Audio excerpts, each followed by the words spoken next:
யார் யாரெல்லாம் அவனோடு கூட இருப்பேன் என்று வாக்குறுதி கொடுத்தார்களோ அவர்கள் எல்லாரும் இன்றைக்கு அவனோடு கூட இல்லை. மனிதர்களைப் போல வாக்குறுதி கொடுப்பதற்கு சாமர்த்தியம் மிக்கவர்கள் இந்த உலகத்தில் யாரும் இருக்க மாட்டார்கள்.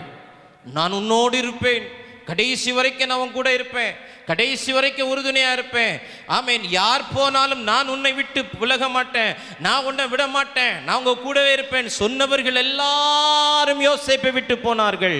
இன்னைக்கு யோசேப்பு தனித்து விடப்பட்ட அந்த வீட்டில் இருக்கிறான். அவனோடு கூட இருந்தது தேவ பிரசன்னம் மாத்திரமே.